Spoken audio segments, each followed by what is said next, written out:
हाँ जी बेटा, तो अज आप अपनी जी पोएम है उसके जोड़े दो मेन क्वेश्चन जो पेपर चो आने वाले हैं वो है कि उसका सेंट्रल आइडिया, तो दूसरा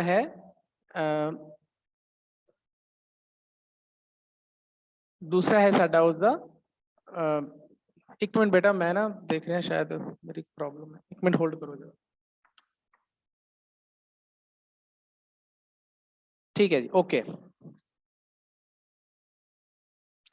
तो बेटा जो अज आप अज का लैक्चर है उस अपनी जो पोएम चल रही है going downhill on a bicycle, ये पोएम आप सारी पैराफ्रेज तो इसकी एक्सप्लेनेशन आप कर चुके, तो मैनू उम्मीद है कि तुहानू ये सारी समझ भी आ गई होएगी। तो अज आप बेटा इसके जोड़े मेन क्वेश्चनस ने जो पेपर च आने वाले ने, एक तो सेंट्रल आइडिया वो करांगे, तो फिर इसकी कॉन्टैक्स्ट विद एक्सप्लेनेशन भी करांगे ताकि तुहानू दिक्कत ना आवे कोई।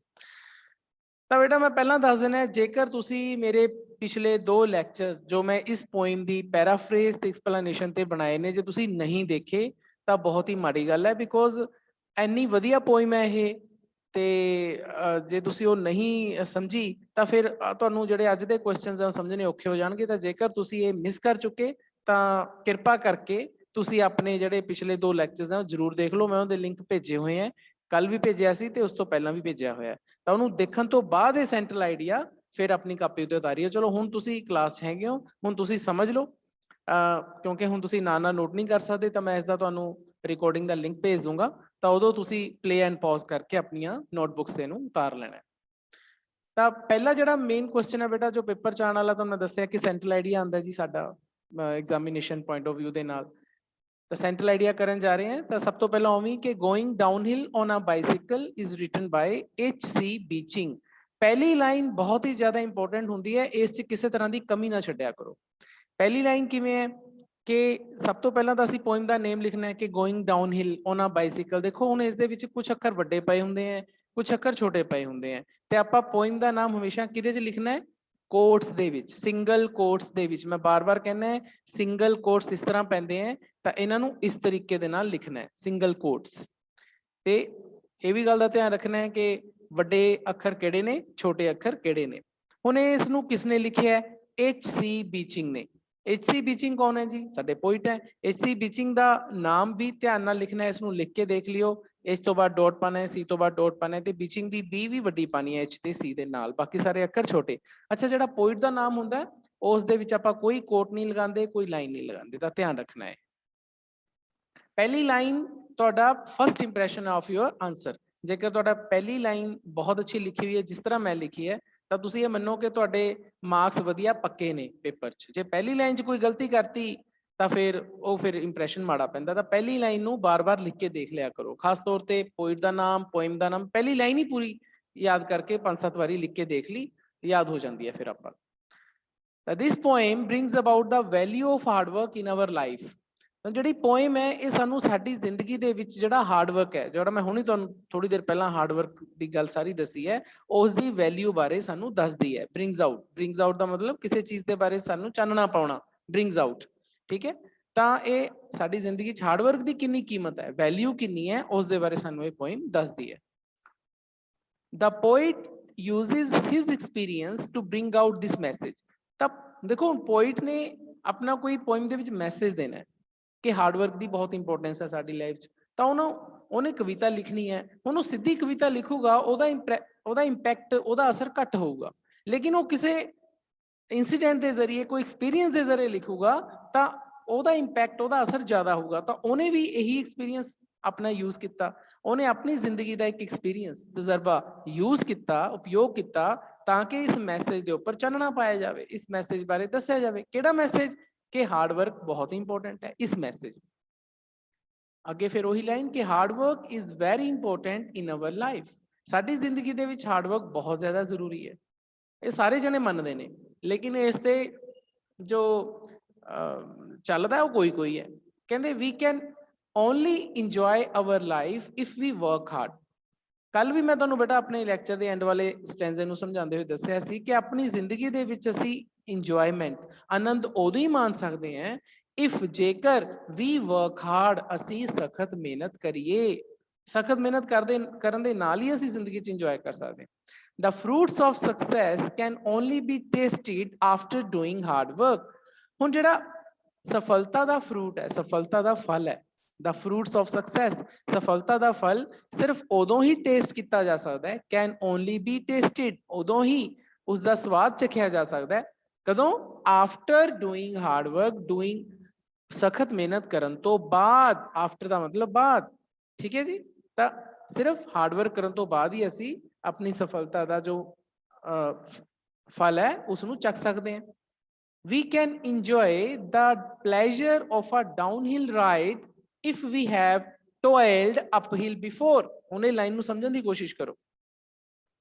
कहते असी downhill ride, now downhill ride का मतलब की है, मैं तुहानू कल समझाया सी कि जदों आपां किसी पहाड़ी के उपरों दी साइकिल के नीचे आ रही हो, देखो साडी हिल हो गई है ना, ये हिल है, सपोज करो असी इत्थे खड़े हैं, तो जेकर असी पहला इत्थे सीगे तां असी पहला इत्थों उपर नू गए, इनू आपां की कहने हैं अपहिल, ठीक है। फिर असी इत्थों पहुंच के नीचे आ गए, ये साडे लई की होगी डाउनहिल। ਤਾਂ ਹੁਣ देखो ਹੁਣੇ ਜਿਹੜਾ ਇੱਥੇ ਬੰਦਾ ਖੜਾ ਹੈ ਇਹ ਸਾਈਕਲ ਤੇ ਖੜਾ ਹੈ, ਹੁਣੇ ਸਾਈਕਲ ਤੇ ਜਦੋਂ ਡਾਊਨਹਿਲ ਆਊਗਾ ਤਾਂ ਇਸ ਨੂੰ ਜ਼ੋਰ ਲਗਾਉਣ ਦੀ ਲੋੜ ਨਹੀਂ, ਕਿਉਂਕਿ ਉਹਨੇ ਜ਼ੋਰ ਪਹਿਲਾਂ ਹੀ ਲਾ ਲਿਆ, ਉੱਪਰ ਪਹੁੰਚਣ ਲਈ ਜ਼ੋਰ ਲਾ ਲਿਆ। ਉਹ ਇਹੀ ਕਹਿਣਾ ਚਾਹੁੰਦਾ ਹੈ, ਕਹਿੰਦਾ ਅਸੀਂ ਡਾਊਨਹਿਲ ਰਾਈਡ ਦਾ ਮਤਲਬ ਸਾਈਕਲ ਦੀ ਰਾਈਡ, ਸਵਾਰੀ ਹੈ ਨਾ, ਅਸੀਂ ਡਾਊਨਹਿਲ ਰਾਈਡ ਦਾ ਪਲੇਜਰ ਦਾ ਮਤਲਬ ਆਨੰਦ ਉਦੋਂ ਹੀ ਇੰਜੋਏ ਕਰ ਸਕਦੇ ਹਾਂ। ਵੀ ਕੈਨ ਇੰਜੋਏ, ਅਸੀਂ ਇੰਜੋਏ ਕਰ ਸਕਦੇ ਹਾਂ डाउनहिल राइड ਦਾ ਪਲੇਜ਼ਰ ਕਦੋਂ? इफ जेकर वी हैव टॉयल्ड, ਅਸੀਂ ਸਖਤ ਮਿਹਨਤ ਕੀਤੀ ਹੈ, ਟॉयल ਸ਼ਬਦ ਕੱਲ ਆਇਆ ਸੀ। जेकर इफ वी हैव टॉयल्ड, ਅਸੀਂ ਸਖਤ ਮਿਹਨਤ ਕੀਤੀ ਹੈ, अपहिल बिफोर, ਪਹਿਲਾਂ अपहिल ਗਏ ਹਾਂ ਅਸੀਂ। अपहिल मतलब ਜਦੋਂ ਅਸੀਂ ਪਹਿਲਾਂ अपहिल, टॉयल्ड अपहिल ਕਿ ਅਸੀਂ ਪਹਿਲਾਂ ਉੱਪਰ ਜਾਂਦੇ ਹੋਏ ਸਖਤ ਮਿਹਨਤ ਕੀਤੀ ਹੈ, ਪਹਿਲਾਂ, बिफोर ਦਾ मतलब ਪਹਿਲਾਂ। ਤਾਂ ਇਹ ਲਾਈਨ ਨੂੰ ਜਰਾ ਸਮਝਣ ਦੀ ਕੋਸ਼ਿਸ਼ ਕਰੋ। ਇਹ ਜਿਹੜੀ ਲਾਈਨ ਹੈ ਨਾ, ਇਸ ਲਾਈਨ ਦੇ ਵਿੱਚ ਐਕਚੁਅਲੀ ਦੋ ਲਾਈਨਸ ਹੈ ਜਿਨ੍ਹਾਂ ਨੂੰ ਆਪਾਂ ਇੱਕ ਕੰਜੰਕਸ਼ਨ ਦੇ ਨਾਲ ਜੋੜਿਆ। ਕੰਜੰਕਸ਼ਨ ਦਾ ਮਤਲਬ ਹੁੰਦਾ ਹੈ ਯੋਜਕ, ਪੰਜਾਬੀ ਦੇ ਵਿੱਚ ਗ੍ਰਾਮਰ ਹੁੰਦੀ ਹੈ ਇਫ ਜਿਹੜਾ ਸ਼ਬਦ ਹੈ ਇੱਥੇ ਕੰਜੰਕਸ਼ਨ ਦਾ ਕੰਮ ਕਰ ਰਿਹਾ। ਜਦੋਂ ਮੈਂ ਤੁਹਾਨੂੰ ਗ੍ਰਾਮਰ ਕਰਵਾਉਂਗਾ ਤਾਂ ਇਹਦੇ ਬੜੇ ਡਿਟੇਲ ਤੁਹਾਨੂੰ ਸਮਝਾਉਂਗਾ। ਅੱਗੇ ਦੇਖੋ, ਬਟ परंतु while enjoying the success, कहते जदों असी सक्सैस नू इंजॉय कर रहे होइए, इंजॉय का मतलब असी आनंद मानना, असी सक्सैस नू इंजॉय करते होइए, we must be very watchful, सानू ध्यान रखना पैंदा है, सानू बहुत ही ज्यादा ध्यान रखना पैंदा है। वॉचफुल का मतलब केयरफुल, कि सानू वॉचफुल होना पैंदा, सानू पूरा ध्यान रखना पैंदा। किवें? हुण सपोज करो तुसी सफलता तुहानू मिल गई, तुसी मेहनत भी की, तुहानू सफलता मिल गई, लेकिन सफलता दे विच आपां सफलता दे नशे च चूर तां नहीं होना। जे असी सफलता दे नशे च चूर होवांगे तां फिर होऊगा कि साडी सफलता साडे हत्थों निकल जानी है। तां यही कहना चाह रहे हैं कवि, तां यही सेंट्रल आइडिया है कि सानू सक्सैस असी इंजॉय कर रहे हैं, ठीक है, वाइल इंजॉइंग द सक्सैस, सफलता नू इंजॉय करते हुए we must be very watchful, सानू वॉचफुल रहना चाहिए। सानू अपने कदम जड़े ने वो जमीन ते रखने पैंदे ने। ये नहीं कि असी सारी उम्र हवा च उड़ते रहिए, एवें नहीं हुंदा, सानू वॉचफुल रहना पैंदा। हाँ जी, ये सीगी साडी सेंट्रल आइडिया। एक बारी मैं फिर तुहानू सारिਆਂ ਨੂੰ अनम्यूट कर दिया, तो मैनू दसो जी ये सारा सेंट्रल आइडिया तुहानू समझ आया, कोई दिक्कत तो नहीं है जी? हाँ जी, क्लियर हो गया जी? हाँ जी दसो। हाँ जी सर। क्लियर हो गया? हाँ जी सर। हाँ जी सर। हाँ जी सर। जे मैं टेस्ट लवां कदे तां तुसीं ये याद करके लिख के दिखा दोगे? हाँ जी सर। चलो ठीक सर है जी। जी। हाँ जी, हाँ जी सर बोलो बोलो। जी ਜਿਹੜੀਆਂ ਲਾਸਟ ਤੇ ਦੋ ਲਾਈਨਾਂ ਸੀ ਜਿਹੜੀਆਂ ਇਕੱਠੀਆਂ ਸੀ ਉਹ ਨਹੀਂ ਸਮਝ ਆਈਆਂ ਜੀ ਮੈਨੂੰ। एक बार फिर दस देना, मैं तुहानू म्यूट करदा, एक बार फिर दस देना।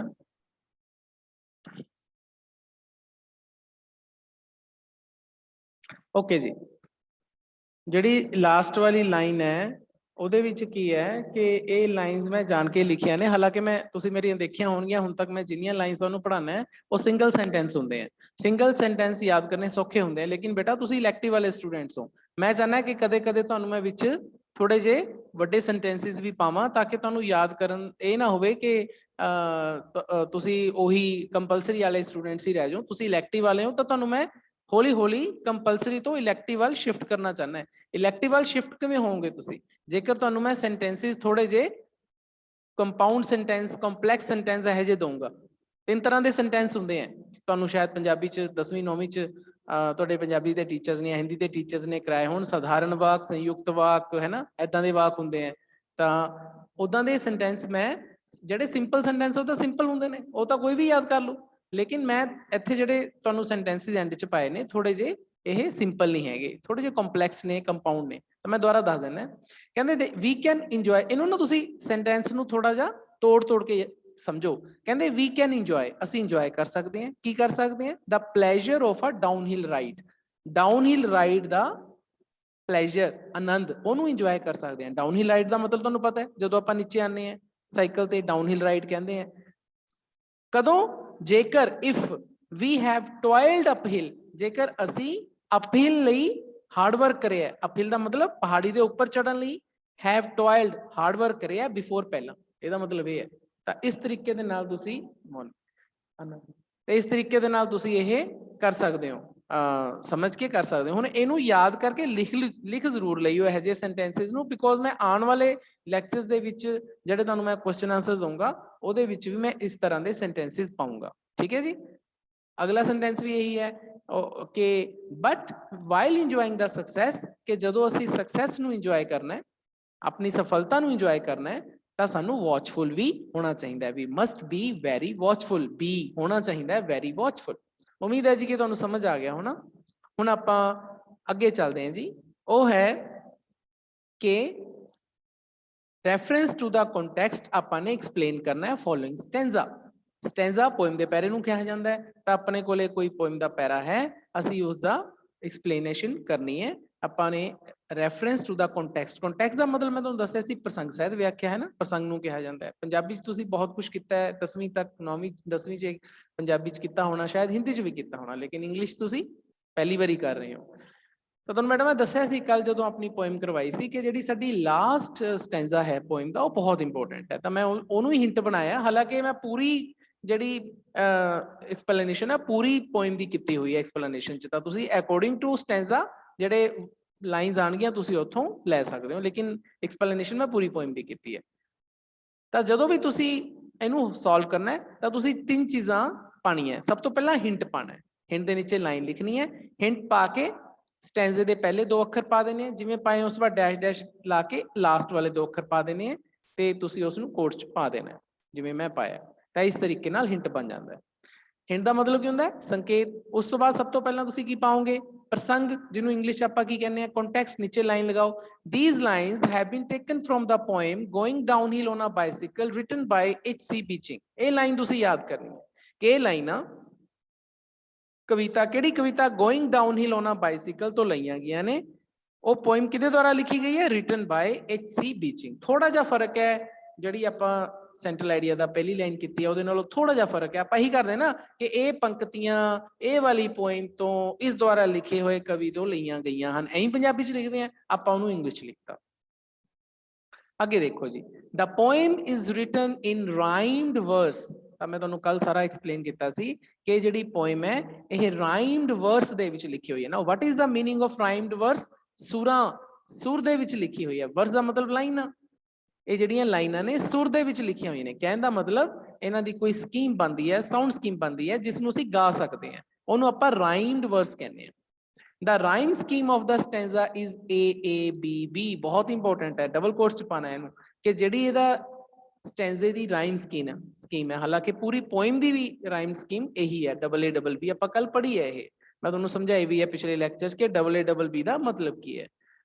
ਤਾਂ ਜੇਕਰ ਤੁਹਾਨੂੰ ਨਹੀਂ ਕਲੀਅਰ ਤਾਂ ਪਿਛਲਾ ਲੈਕਚਰ ਮੈਂ ਤੁਹਾਨੂੰ ਤਾਂ ਹੀ ਕਹਿੰਦਾ ਕਿ ਉਸ ਨੂੰ ਦੇਖੋ, ਦੋਨੇ ਪਿਛਲੇ ਲੈਕਚਰਸ ਦੇਖੋ, ਫਿਰ ਤੁਹਾਨੂੰ ਪਤਾ ਲੱਗੂਗਾ ਕਿ ਰਾਈਮ ਸਕੀਮ ਹੁੰਦੀ ਕੀ ਹੈ ਤੇ AABB ਦਾ ਮਤਲਬ ਕੀ ਹੈ।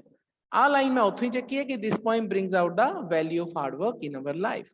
ਪਹਿਲਾਂ ਵੀ ਆਪਾਂ ਇਹਨੂੰ ਡਿਸਕਸ ਕਰ ਚੁੱਕੇ। ਐਕਸਪਲੇਨੇਸ਼ਨ ਕਹਿੰਦੇ, ਹੁਣ ਐਕਸਪਲੇਨੇਸ਼ਨ ਦਾ ਮਤਲਬ ਵਿਆਖਿਆ, ਠੀਕ ਹੈ ਜੀ। ਤਾਂ ਤੀਸਰਾ ਕੀ ਹੋ ਗਿਆ? ਐਕਸਪਲੇਨੇਸ਼ਨ। ਪਹਿਲਾਂ ਕੀ ਸੀ? ਹਿੰਟ। हिंट हैडिंग बनाओगे। फिर की है कॉन्टेक्स्ट, कॉन्टेक्स्ट हैडिंग बनाता। हुण असीं की बनाता एक्सप्लेनेशन। एक्सप्लेनेशन ਦੇ ਸਪੈਲਿੰਗ ਧਿਆਨ ਨਾਲ ਯਾਦ ਕਰ ਲਿਓ, ਕਈ ਵਾਰੀ ਬੱਚੇ ਇੱਥੇ ਆਏ ਪਾ ਦਿੰਦੇ ਆ ਇਹ ਤੋਂ ਬਾਅਦ। ਕਹਿੰਦੇ once the poet went downhill on a bicycle, ਇੱਕ ਵਾਰੀ poet ਬਾਈਸਾਈਕਲ ਦੇ ਉੱਪਰ ਡਾਊਨਹਿਲ ਜਾਂਦਾ ਹੈ, ਮਤਲਬ ਪਹਾੜੀ ਤੋਂ ਥੱਲੇ ਉਤਰਦਾ ਹੈ, on a bicycle, ਬਾਈਸਾਈਕਲ ਦੇ ਉੱਪਰ। he had not to pedal at all, ਤਾਂ ਉਸਨੂੰ ਪੈਡਲ ਕਰਨ ਦੀ ਜ਼ਰੂਰਤ ਨਹੀਂ ਪੈਂਦੀ। he had not to pedal, ਉਹਨੂੰ ਪੈਡਲ ਕਰਨ ਦੀ ਜ਼ਰੂਰਤ ਨਹੀਂ ਪੈਂਦੀ। ਪੈਡਲ ਦਾ ਮਤਲਬ ਤੁਹਾਨੂੰ ਪਤਾ ਹੈ, ਸਾਈਕਲ ਦੇ ਪੈਡਲ ਹੁੰਦੇ ਆ, ਉਹਨੂੰ ਪੈਡਲਿੰਗ ਕਰਨਾ, ਟੂ ਪੈਡਲ, ਉਹਨੂੰ ਪੈਡਲ ਮਾਰਨ ਦੀ ਜ਼ਰੂਰਤ ਨਹੀਂ ਪੈਂਦੀ ਐਟ ਆਲ, ਬਿਲਕੁਲ ਵੀ। ਹੀ ਲਿਫਟਡ ਹਿਸ ਫੀਟ ਆਫ, ਉਹ ਆਪਣੇ ਜਿਹੜੇ ਫੀਟ ਹੈ ਉਹਨਾਂ ਨੂੰ ਉੱਪਰ ਚੱਕ ਲੈਂਦਾ ਹੈ। ਆਫ ਦਾ ਮਤਲਬ ਉੱਪਰ ਚੱਕਣਾ, feet off, lift off, sorry, lift off ਦਾ ਮਤਲਬ ਉੱਪਰ ਉਠਾਣਾ, ਆਪਣੇ ਫੀਟ ਉੱਪਰ ਚੱਕ ਲੈਂਦਾ ਹੈ। His hands were on the handle, hands ਉਹਦੇ ਹੈਂਡਲ ਤੇ ਹੀ ਰਹਿੰਦੇ ਨੇ। he was very balanced, balance बहुत ਹੁੰਦਾ ਹੈ, ਸੰਤੁਲਨ ਉਹਨੇ ਬਣਾਇਆ ਹੁੰਦਾ ਹੈ। बैलेंस ਦਾ ਮਤਲਬ ਕੀ ਹੁੰਦਾ ਹੈ ਜੀ? ਸੰਤੁਲਨ, ਸੰਤੁਲਨ ਬਣਾਇਆ ਹੋਇਆ ਉਸਨੇ। ਤਾਂ he was going down like a dart, ਕਹਿੰਦੇ ਉਹ ਇੱਕ ਡਾਰਟ ਦੀ ਤਰ੍ਹਾਂ, ਇੱਕ ਛੋਟਾ ਜਿਹਾ ਤੀਰ ਹੁੰਦਾ ਹੈ ਉਹਦੇ ਤਰ੍ਹਾਂ ਉਹ ਜਾ ਰਿਹਾ ਹੈ, ਇੱਕ ਤੀਰ ਦੀ ਤਰ੍ਹਾਂ ਸਿੱਧਾ ਜਾ ਰਿਹਾ ਹੈ, going down ਨੀਚੇ ਵੱਲ ਨੂੰ, like a dart, ਡਾਰਟ ਦੀ ਤਰ੍ਹਾਂ ਜਾ ਰਿਹਾ ਹੈ। the air rushed by him, ਹਵਾ ਉਹਦੇ ਕੋਲੋਂ ਦੀ ਲੰਘਦੀ ਹੈ। rush by, rush by ਦਾ ਮਤਲਬ ਕੋਲੋਂ ਦੀ ਲੰਘਦੀ ਹੈ। rush by him, his cycle became more and more swift, ਤਾਂ ਉਸਦਾ ਜਿਹੜਾ ਸਾਈਕਲ ਹੈ ਉਹ more and more, ਹੋਰ swift ਹੁੰਦਾ ਜਾਂਦਾ ਹੈ। swift ਦਾ ਮਤਲਬ ਤੇਜ਼, ਤੇਜ਼ ਹੁੰਦਾ ਜਾਂਦਾ ਹੈ ਉਸਦਾ cycle. his heart was filled with joy, ਉਸਦਾ ਜਿਹੜਾ ਹਾਰਟ ਹੈ ਉਹ joy ਦੇ ਨਾਲ, joy ਮਤਲਬ ਆਨੰਦ ਦੇ ਨਾਲ ਭਰ ਜਾਂਦਾ ਹੈ। his lungs rang with laughter, ਉਹਦੇ ਫੇਫੜੇ ਹਾਸੇ ਦੇ ਨਾਲ ਭਰ ਜਾਂਦੇ ਨੇ, ਮਤਲਬ ਉਹ ਦਿਲੋਂ ਹੱਸਦਾ ਹੈ। ਲੰਗਸ ਦਾ ਮਤਲਬ ਵੈਸੇ ਫੇਫੜੇ ਹੁੰਦਾ ਹੈ, ਲਾਫਟਰ ਦਾ ਮਤਲਬ ਹਾਸਾ, ਤਾਂ ਉਹ ਦਿਲੋਂ ਹੱਸਦਾ ਹੈ, ਉਹ ਬਹੁਤ ਜ਼ਿਆਦਾ ਹੱਸਦਾ ਹੈ। His throat sent out cries of joy, ਉਸ ਦਾ ਜਿਹੜਾ ਗਲਾ ਹੈ ਉਸ ਦੇ ਵਿੱਚੋਂ ਜੋਏ ਦੀਆਂ, ਆਨੰਦ ਦੀਆਂ ਚੀਕਾਂ ਨਿਕਲਦੀਆਂ, ਚੀਕਾਂ ਮਾਰਦਾ ਜਾ ਰਿਹਾ ਹੈ। ਦੇਖੋ ਇੱਥੇ ਤਿੰਨ ਚੀਜ਼ਾਂ ਦਾ ਜ਼ਿਕਰ ਹੋਇਆ, ਉਹਦੇ ਹਾਰਟ ਦਾ ਜ਼ਿਕਰ ਹੋਇਆ, ਉਹਦੇ ਲੰਗਸ ਦਾ ਜ਼ਿਕਰ ਹੋਇਆ, ਉਹਦੇ ਥਰੋਟ ਦਾ ਜ਼ਿਕਰ ਹੋਇਆ। ਹਾਰਟ ਉਹਦਾ ਜੋਏ ਨਾਲ ਭਰਿਆ ਹੋਇਆ, ਲੰਗਸ ਉਹਦਾ ਹਾਸੇ ਨਾਲ ਭਰਿਆ ਹੋਇਆ, ਥਰੋਟ ਉਹਦਾ ਕਰਾਈਆਂ ਨਾਲ ਭਰਿਆ ਹੋਇਆ। ਸਮਝ ਆ ਗਈ ਗੱਲ? ਐਵੇਂ ਯਾਦ ਕਰਿਆ ਕਰੋ ਥੋੜਾ ਜਿਹਾ ਸਮਝ ਕੇ ਕਿ ਬੋਡੀ ਦੇ ਤਿੰਨ ਪਾਰਟ ਦਾ ਜ਼ਿਕਰ ਹੋ ਰਿਹਾ ਹੈ ਇੱਥੇ, ਤੇ ਅਲੱਗ-ਅਲੱਗ ਪਾਰਟਸ ਦੇ ਬਾਰੇ ਦੱਸਿਆ ਗਿਆ ਕਿ ਕਿਸ ਤਰ੍ਹਾਂ ਉਹ ਖੁਸ਼ ਹੁੰਦਾ ਥੱਲੇ ਵੱਲ ਡਾਊਨਹਿਲ ਰਾਈਡ ਕਰ ਰਿਹਾ ਹੈ। He saw a bird flying in the air, ਉਹ ਹਵਾ ਦੇ ਵਿੱਚ ਇੱਕ ਪੰਛੀ ਨੂੰ ਫਲਾਈ ਕਰਦੇ ਹੋਏ ਦੇਖਦਾ ਹੈ, ਉੜਦੇ ਹੋਏ ਦੇਖਦਾ ਹੈ। He saw a bird flying in the air, air ਦੇ ਵਿੱਚ ਫਲਾਈ ਕਰ ਰਿਹਾ। He told the bird that though he was a boy, yet he was flying like it, ਤਾਂ ਉਹ ਬਰਡ ਨੂੰ ਕਹਿੰਦਾ ਹੈ, ਉਹ ਬਰਡ ਉਸ ਪੰਛੀ ਨੂੰ ਕਹਿੰਦਾ ਹੈ ਕਿ ਚਾਹੇ, though ਦਾ ਮਤਲਬ ਚਾਹੇ, he was a boy, ਉਹ ਲੜਕਾ ਹੈ, yet ਤਾਂ ਵੀ he was flying like for the poet, ਕਹਿੰਦੇ ਕਵੀ ਦੇ ਲਈ ਇਹ ਇੱਕ ਗੋਲਡਨ ਮੂਮੈਂਟ ਹੈ। ਆਪਾਂ ਪੜ੍ਹਿਆ ਇਹ ਕਿ ਸੁਨਹਿਰਾ ਪਲ ਹੈ ਉਸ ਦੇ ਇੰਜੋਇਮੈਂਟ ਦੇ ਲਈ, ਪੋਇਟ ਦੇ ਲਈ। He shared a feathery life of a bird in the air, ਤਾਂ ਉਹ ਹਵਾ ਦੇ ਵਿੱਚ, in the air, ਇੱਕ ਬਰਡ ਦੀ ਤਰ੍ਹਾਂ, feathery life, ਇਹ ਮੈਂ ਸਾਰੀਆਂ ਗੱਲਾਂ ਸਮਝਾਈਆਂ ਤੁਹਾਨੂੰ, ਹੁਣ ਇੰਗਲਿਸ਼ ਚ ਨੇ ਬਸ। ਉਹ feathery life ਮਤਲਬ ਪੰਖਾਂ ਵਰਗੀ, ਪੰਖਾਂ ਵਾਲੀ ਜ਼ਿੰਦਗੀ ਸ਼ੇਅਰ ਕਰ ਰਿਹਾ ਹੈ, ਵੰਡਾ ਰਿਹਾ ਹੈ, ਕਿਹਦੇ ਨਾਲ? ਉਸ ਪੰਛੀ ਦੇ ਨਾਲ। ਉਹ ਪੰਛੀ ਵੀ ਉੱਡ ਰਿਹਾ ਹੈ, ਅੱਜ ਉਹਨੂੰ ਵੀ ਖੰਭ ਲੱਗ ਗਏ, ਠੀਕ ਹੈ ਨਾ, ਕਿਉਂਕਿ ਉਹ ਉੜਦਾ ਹੀ ਆ ਰਿਹਾ ਹੈ ਉੱਪਰੋਂ ਥੱਲੇ ਤੱਕ। ਤਾਂ ਫੈਦਰੀ ਲਾਈਫ ਬਰਡ ਦੀ ਤਰ੍ਹਾਂ ਉਹਦੇ ਨਾਲ ਸ਼ੇਅਰ ਕਰ ਰਿਹਾ ਹੈ। ਹੁਣ ਪੋਇਟ ਆਪਣੇ ਦਿਲ ਨੂੰ ਇੱਕ ਕੁਐਸਚਨ ਪੁੱਛਦਾ ਹੈ, ਕੱਲ ਕਰਿਆ ਸੀ ਆਪਾਂ ਨੇ, asked his heart, ਆਪਣੇ ਦਿਲ ਨੂੰ ਪੁੱਛਦਾ ਹੈ, ਕਹਿੰਦੇ if there is anything in the world, ਕਿ ਜ਼ਿੰਦਗੀ 'ਚ ਕੋਈ ਚੀਜ਼ ਹੈ which is full of such a pleasure, ਜਿਹੜੀ ਕਿ ਇਸ ਤਰ੍ਹਾਂ ਦੇ pleasure ਦੇ ਨਾਲ ਭਰੀ ਹੋਈ ਹੈ, which is full of such a pleasure, ਇਸ ਤਰ੍ਹਾਂ ਦੇ pleasure ਨਾਲ ਭਰੀ ਹੋਈ ਹੈ, ਕੋਈ ਜ਼ਿੰਦਗੀ 'ਚ ਏਦਾਂ ਦੀ ਚੀਜ਼ ਹੈ। ਤਾਂ ਇਹ ਵੀ ਲਾਈਨ ਥੋੜੀ ਜਿਹੀ ਵੱਡੀ ਹੈ, ਇਹਨੂੰ ਧਿਆਨ ਨਾਲ ਮੈਂ ਦੁਬਾਰਾ ਤੋਂ ਸਮਝਾਉਣਾ ਹੈ ਕਿ ਪੋਇਟ ਹੈ ਉਹ ਆਪਣੇ ਦਿਲ ਨੂੰ ਪੁੱਛਦਾ ਹੈ ਕਿ ਇਸ ਸੰਸਾਰ ਦੇ ਵਿੱਚ ਕੋਈ ਚੀਜ਼ ਹੈ ਜਿਹੜੀ ਕਿ ਇਸ ਤਰ੍ਹਾਂ ਦੀ pleasure ਦੇ ਨਾਲ ਭਰੀ ਹੋਈ ਹੈ। In skating, our feet remain tied to the ground, ਹੁਣ ਸਕੇਟ ਕਰਦੇ ਹੋਏ, ਸਕੇਟਿੰਗ ਮੈਂ ਕੱਲ ਤੁਹਾਨੂੰ ਦੱਸਿਆ, ਸਕੇਟ ਕਰਦੇ ਹੋਏ ਜਿਹੜੇ ਉਹ ਪੈਰਾਂ ਤੇ ਪਹੀਏ ਵਾਲੇ ਸ਼ੂਜ਼ ਜੇ ਪਾ ਕੇ, ਸਟੀਲ ਸ਼ਾਰਟ ਜਿਹਨੂੰ ਆਪਾਂ ਕੱਲ ਪੋਇਮ ਚ ਪੜ੍ਹਿਆ, ਉਹ ਪਾ ਕੇ ਜਦ ਆਪਾਂ ਸਕੇਟ ਕਰਦੇ ਹਾਂ ਤਾਂ ਸਾਡੇ ਜਿਹੜੇ ਫੀਟ ਨੇ ਉਸ ਗਰਾਊਂਡ ਦੇ ਨਾਲ, ਟੂ ਦਾ ਗਰਾਊਂਡ, ਗਰਾਊਂਡ ਦੇ ਨਾਲ ਟਾਏ ਰਹਿੰਦੇ ਨੇ, ਰਿਮੇਨ ਰਹਿੰਦੇ ਨੇ, ਟਾਇਡ ਦਾ ਮਤਲਬ ਬੰਨੇ ਰਹਿੰਦੇ ਨੇ, ਬੰਨੇ ਮਤਲਬ ਕਿ ਜ਼ਮੀਨ ਦੇ ਨਾਲ ਰਹਿੰਦੇ ਨੇ, ਜ਼ਮੀਨ ਤੋਂ ਉੱਪਰ ਨਹੀਂ ਉੱਠਦੇ ਉਹ। With shows of steel, shoes of steel, ਜਿਹੜੇ ਸਟੀਲ ਦੇ ਸ਼ੂਜ਼ ਦੇ ਨਾਲ ਉਹ ਗਰਾਊਂਡ ਤੇ ਰਹਿੰਦੇ ਨੇ।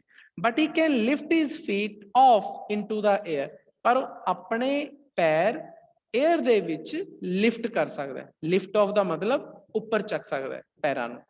ਸਕੇਟਿੰਗ 'ਚ ਪੋਸੀਬਲ ਨਹੀਂ ਹੈ, ਸਕੇਟਿੰਗ 'ਚ ਤੁਹਾਡੇ ਪੈਰ ਹਮੇਸ਼ਾ ਜ਼ਮੀਨ ਦੇ ਨਾਲ ਰਹਿੰਦੇ ਹੀ ਨੇ। ਇੱਕ ਅੱਧੇ ਸਕਿੰਟ ਲਈ ਤੁਸੀਂ ਚੱਕਦੇ ਹੋ, ਨਾਲ ਦੀ ਨਾਲ ਤੁਹਾਨੂੰ ਨੀਚੇ ਆਉਣਾ ਪੈਂਦਾ ਹੈ। ਲੇਕਿਨ ਡਾਊਨਹਿਲ ਰਾਈਡ ਦੇ ਵਿੱਚ ਕੀ ਹੁੰਦਾ ਹੈ ਕਿ ਤੁਸੀਂ ਆਪਣੇ ਪੈਰ ਕਾਫੀ ਦੇਰ ਤੱਕ ਹਵਾ 'ਚ ਲਿਫਟ ਕਰ ਸਕਦੇ ਹੋ।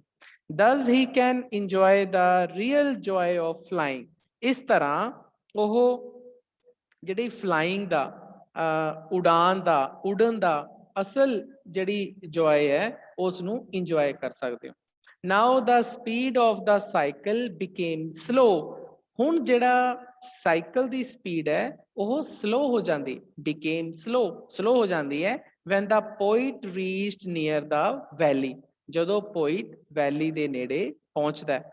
At last the wheels of the cycle could not move, ਹੁਣ ਅੰਤ 'ਚ ਕੀ ਹੁੰਦਾ ਹੈ ਕਿ ਸਾਈਕਲ ਦੇ ਜਿਹੜੇ ਪਹੀਏ ਨੇ, wheels ਪਹੀਏ, ਉਹ ਹੁਣ ਮੂਵ ਨਹੀਂ ਕਰ ਸਕਦੇ, ਚੱਲ ਨਹੀਂ ਸਕਦੇ, ਬਿਕੋਜ਼ ਹੁਣ ਵੈਲੀ 'ਚ ਆ ਗਿਆ, ਪਹਾੜ ਤੇ ਨਹੀਂ ਰਿਹਾ, ਤਾਂ ਅਲਟੀਮੇਟਲੀ ਦਾ ਸਾਈਕਲ ਨੇ ਬੰਦ ਹੋਣਾ ਹੀ ਹੋਣਾ ਹੈ। Then the poet had to pedal the cycle, ਇਸ ਕਰਕੇ ਪੋਇਟ ਨੂੰ ਸਾਈਕਲ ਤੇ ਪੈਡਲ ਮਾਰਨੇ ਪੈਂਦੇ ਨੇ। had to pedal the cycle, cycle ਨੂੰ ਪੈਡਲਿੰਗ ਕਰਨੀ ਪੈਂਦੀ ਹੈ। ਫਿਰ the poet became sad, ਤਾਂ ਹੁਣ ਪੋਇਟ ਜਿਹੜਾ ਉਹ ਉਦਾਸ ਹੋ ਜਾਂਦਾ ਹੈ when his joy came to an end, ਕਿਉਂਕਿ ਉਸਦੀ ਜਿਹੜੀ ਇਹ ਇੰਜੋਇਮੈਂਟ ਹੈ, ਆਨੰਦ ਹੈ, ਉਹ ਖਤਮ ਹੋ ਜਾਂਦਾ ਹੈ। to come to an end, ਇਹ ਕਈ ਵਾਰੀ ਫਰੇਜ਼ ਆਇਆ, ਇਹਦਾ ਮਤਲਬ ਕਿਸੇ ਆਨੰਦ ਦਾ, ਕਿਸੇ ਫੰਕਸ਼ਨ ਦਾ, ਕਿਸੇ ਸਮਾਗਮ ਦਾ ਅੰਤ ਹੋ ਜਾਣਾ। but the poet learnt a lesson, ਪਰ ਇੱਥੇ ਕਵੀ ਨੂੰ ਇੱਕ ਪਾਠ ਸਮਝ ਆਉਂਦਾ, ਉਸ ਨੂੰ ਪਤਾ ਲੱਗਦਾ ਹੈ। ਉਹ ਕੀ ਹੈ ਕਿ we can only enjoy the pleasure of a downhill ride if we have toiled uphill earlier, ਇਹੀ ਸੇਮ ਲਾਈਨ ਮੈਂ ਤੁਹਾਨੂੰ ਪਹਿਲਾਂ ਸੈਂਟਰਲ ਏਰੀਏ 'ਚ ਕਰਵਾਈ ਸੀ, ਉੱਥੇ ਮੈਂ ਬਿਫੋਰ ਲਿਖਿਆ ਸੀ, ਇੱਥੇ ਅਰਲੀਅਰ ਲਿਖਿਆ, ਇੱਕੋ ਚੀਜ਼ ਹੈ ਜਿਹੜੀ ਮੈਂ ਮਨਪ੍ਰੀਤ ਨੂੰ ਦੁਬਾਰਾ ਵੀ ਸਮਝਾਈ ਹੈ, ਸੇਮ ਉਹੀ ਲਾਈਨ ਇੱਥੇ ਮੈਂ ਲਿਖੀ ਹੈ। We can enjoy the pleasure of a downhill ride if we have toiled uphill before, same ਉਹੀ ਲਾਈਨ ਹੈ, ਮੈਂ ਦੁਬਾਰਾ ਲਿਖਤੀ ਇਹ, ਤੁਸੀਂ ਦੋਨਾਂ ਚੋਂ ਇੱਕ ਲਾਈਨ ਲਿਖ ਸਕਦੇ ਹੋ। But while enjoying the success we must be very watchful, same ਉਹੀ ਲਾਈਨ ਸੈਂਟਰਲ ਆਈਡੀਅਲ, ਯਾਨੀ ਕਿ ਸੈਂਟਰਲ ਆਈਡੀ ਦੀਆਂ ਜਿਹੜੀਆਂ ਦੋ ਲਾਸਟ ਲਾਈਨਸ ਨੇ ਉਹ ਮੈਨੇ ਇੱਥੇ ਵੀ ਦੁਬਾਰਾ ਲਿਖ ਦਿੱਤੀਆਂ ਨੇ, ਉਹ ਮੈਂ ਤੁਹਾਨੂੰ ਪਹਿਲਾਂ ਸਮਝਾ ਦਿੱਤੀਆਂ। ਤਾਂ ਇਸ ਤਰੀਕੇ ਨਾਲ ਸਾਡਾ ਇਹ ਜਿਹੜਾ ਇਹ ਸਮਰੀ ਲਾ ਲਓ ਜਾਂ ਸਾਡਾ ਕੰਟੈਕਸਟ ਵਿਦ ਐਕਸਪਲੇਨੇਸ਼ਨ ਹੈ, ਇਹ ਮੈਂ ਪੂਰਾ ਕੰਪਲੀਟ ਕਰਤਾ। ਹਾਂਜੀ, ਹੁਣ ਜਰਾ ਸਾਰੇ ਜਣੇ ਹੋ ਜੀ ਆਪਣੇ ਅਨਮਿਊਟ ਹੋਵੋ। ਹਾਂਜੀ ਸੁਖਦੀਪ, समझ आ गया बेटा? हाँ जी सर। सारी क्लियर होगी चीज? हाँ जी। प्रभजोत? हाँ जी सर। ठीक है बेटा। रंजोत? Yes sir. समझ आ गई बेटा? हाँ जी। सुखमन? हाँ जी सर, समझ आ गई जी। तरमवीर?